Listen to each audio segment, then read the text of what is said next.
अब विपक्ष फिलॉसफी कहता है, पर निशांत के साथ ऐसी बात नहीं है। वे मौजूदा सीएम के बेटे हैं, आरजेडी से तकरीबन 3 गुने विधायकों वाली पार्टी के नेता होंगे, इसलिए उनमें सफलता की संभावनाएं बहुत पर्याप्त हैं।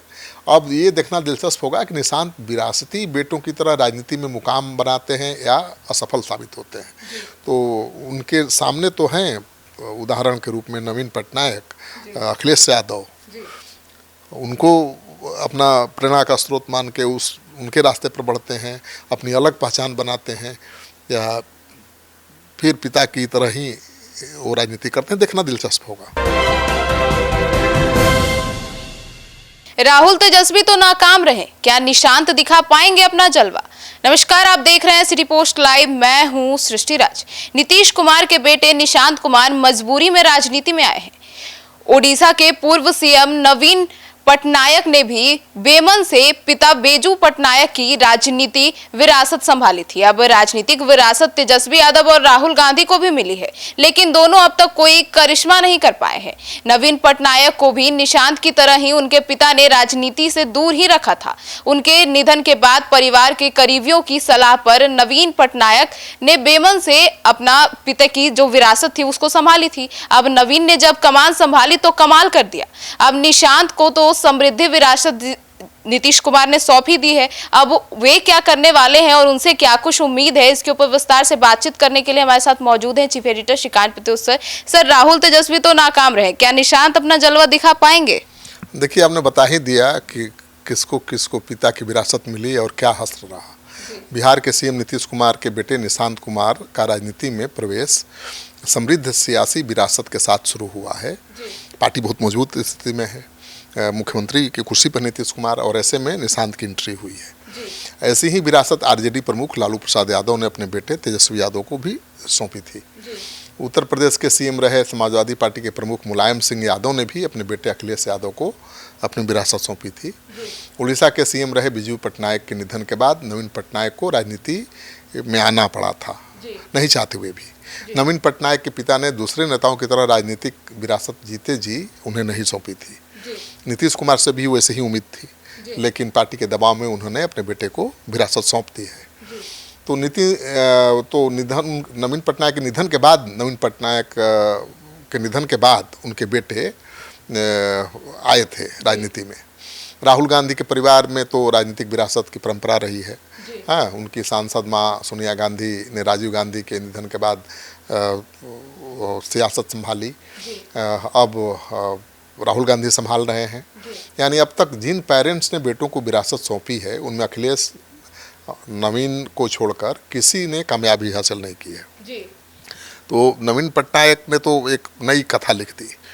अखिलेश यादव भी सीएम बन गए, लेकिन तेजस्वी यादव फेल हो गए। राहुल गांधी अब तक पास नहीं हो पाए हैं। तो सवाल ये स्वाभाविक है आपका। सर, तो नवीन और निशांत दोनों में काफी समानता है। हाँ, राजनीति में आने से पहले नवीन पटनायक लेखक चिंतक थे। राजनीति से उनका दूर दूर तक कोई रिश्ता नहीं था। उच्च शिक्षा प्राप्त नवीन पटनायक को भी निशांत की तरह उनके पिता ने राजनीति से दूर ही रखा था। बिजू पटनायक 2 बार करीब 7 साल तक उड़ीसा के सीएम रहे। उनके निधन के बाद परिवार के करीबियों की सलाह पर नवीन पटनायक ने नहीं चाहते हुए भी पिता की विरासत संभाली। नवीन ने जब कमान संभाली तो कमाल कर दिया। उनका कमाल इसी से समझा जा सकता है कि वर्ष 2000 से 2024 तक जनता की पसंद बने हुए हैं और सीएम की कुर्सी पर बने हुए हैं। तो ये बड़ी बात है। अब निशांत भी वैसे ही है, वो लेखन से जुड़े हुए थे, निशांत अध्यात्म से जुड़े हुए हैं। उनको पिता ने जीवन में अपनी कुर्सी नहीं सौंपी, निशांत को पिता ने आखिरी क्षण में कुर्सी सौंपी है। दोनों पढ़े लिखे हैं, दोनों सीधे साधे हैं और दोनों से कोई उम्मीद नहीं थी। उन्होंने अच्छा किया, अखिलेश ने और नवीन पटनायक ने। तो उम्मीद की जा रही है कि निशांत भी नवीन पटनायक और अखिलेश यादव जैसे परफॉर्म कर सकते हैं। सर, बिहार की बात करें तो तेजस्वी तो कुछ नहीं कर पाए, पर निशांत कर पाएंगे क्या? अब देखिए, ये तो सवाल बड़ा मुश्किल है जिसका जवाब। आरजेडी नेता तेजस्वी यादव को उनके पिता लालू यादव ने 2015 में राजनीति में लाया। उसी साल हो रहे विधानसभा चुनाव में लालू ने उन्हें चुनाव लड़वाया। विधायकी तक ही लालू नहीं रुके, अपने कई आला नेताओं को दरकिनार करके पहली बार विधायक बने तेजस्वी यादव को लालू ने डिप्टी सीएम भी बनवा दिया। निशांत तो विधानमंडल के किसी सदन का सदस्य ही नहीं है, पर 6 महीने के अंदर किसी सदन का सदस्य चुन लिए जाने की उम्मीद है और उन्हें डिप्टी सीएम बनाने की भी चर्चा हो रही है। जेडीयू तो उन्हें सीएम बनाने की मांग कर रहा है, लेकिन उम्मीद है कि बीजेपी का सीएम होगा तो डिप्टी सीएम निशांत होंगे। तेजस्वी से भी ग्रैंड लॉन्चिंग नीतीश कुमार के बेटे निशांत कुमार की हुई है। देखें ना, बैंड बाजा पूरा हाथी घोड़ा के साथ उनकी लॉन्चिंग हुई है, तो उम्मीद किया जा रहा है कि निशांत नीतीश कुमार की तरह ही कोई कमाल दिखाएंगे। सर, तो अंतर की बात करें तो तेजस्वी यादव और निशांत कुमार में क्या अंतर है? एक गजब का अंतर है भाई। तेजस्वी यादव को देख लीजिए, उनका बॉडी लैंग्वेज, उनका हाव भाव, और निशांत का देख लीजिए, बहुत फ़र्क है।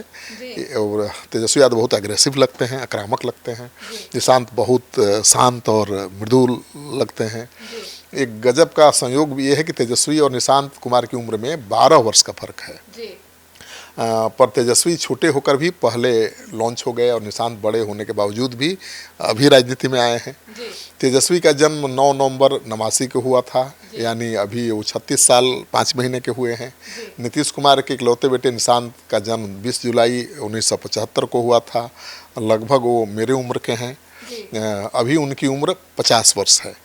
शिक्षा के मामले में भी तेजस्वी पर भारी पड़ेंगे निशांत, क्योंकि निशांत ने इंजीनियरिंग की पढ़ाई की है तो तेजस्वी मैट्रिक पास नहीं कर पाए हैं। दोनों की लॉन्चिंग का फर्क भी 12 वर्ष के आसपास का है, ठीक है ना।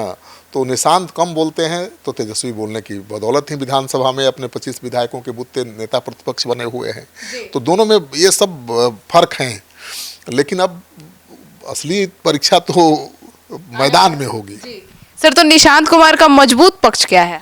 देखिए, नवीन पटनायक ने बिना मन, नवीन पटनायक इच्छा नहीं थी, फिर भी राजनीति में उनको आना पड़ा था। निशांत कुमार को की भी इच्छा नहीं थी राजनीति में आने की, लेकिन फिर भी उनको मजबूरी में आना पड़ा है। अपने काम से उन्होंने 24 साल तक झंडा बुलंद रखा नवीन पटनायक ने। नवीन की सफलता का राज उनकी साफ छवि, विकास केंद्रित नीतियाँ रही हैं और क्षेत्रीय पहचान पर जोर हमेशा वो देते रहे हैं। उन्होंने कभी बीजेपी के साथ गठबंधन किया तो अलग भी सरकार बनाई, ठीक है। विरासत को उन्होंने बोझ नहीं बल्कि ताकत के रूप में इस्तेमाल किया। नीतीश कुमार ने भी महिलाओं के सशक्तिकरण पर सबसे ज़्यादा जोर दिया, यानी विकास के मामले में नीतीश ने बिहार को काफ़ी आगे बढ़ाया है, ठीक है। और अब यह देखना दिलचस्प होगा कि समर्थकों की मांग पर जबरन राजनीति में आए निशांत पिता से अलग अपनी छवि बनाने के लिए कौन सा रास्ता चुनते हैं। निशांत के लिए एक सहूलियत है कि उनके पिता अब भी राजनीति में सक्रिय हैं। वे निशांत को गाइड कर सकते हैं। निशांत का सरल स्वभाव है, उनका कद, कम बोलना, 50 साल की परिपक्व उम्र और पिता की तरह इंजीनियर वाला बुद्धि क्या कमाल दिखाता है, तो अब अगले चुनाव में पता चलेगा, या डिप्टी सीएम बनेंगे तब पता चलेगा कि वो कैसे काम करते हैं और कैसे सरकार और पार्टी को कंट्रोल करते हैं। सर, तो राहुल तेजस्वी तो फेल हो गए, अब निशांत से कितनी उम्मीद है? बिहार के लोग तो उम्मीद लगाए हुए हैं, खासतौर पर जेडीयू के लोग, तभी तो उनकी एंट्री हुई है राजनीति में। राहुल गांधी पूर्व प्रधानमंत्री राजीव गांधी के बेटे हैं। कांग्रेस ने उन्हें पार्टी का प्रमुख चेहरा बनाया। इसके बावजूद 2014 से 2019 और 2026 के लोकसभा चुनाव में कांग्रेस की लगातार हार ने उनकी विरासत को चुनौती दी है। पार्टी की सीटें घटती गई हैं और राहुल को अक्सर अनुभवहीनता या रणनीतिक कमजोरियों के लिए आलोचना झेलनी पड़ती है। तेजस्वी यादव बिहार के पूर्व सीएम रहे लालू यादव के बेटे हैं। बिहार में आरजेडी का प्रमुख चेहरा हैं। बिहार विधानसभा चुनाव में महागठबंधन की हार के बाद उन्हें बड़ा झटका लगा। तेजस्वी को अब विपक्ष फिलॉसफी कहता है, पर निशांत के साथ ऐसी बात नहीं है। वे मौजूदा सीएम के बेटे हैं।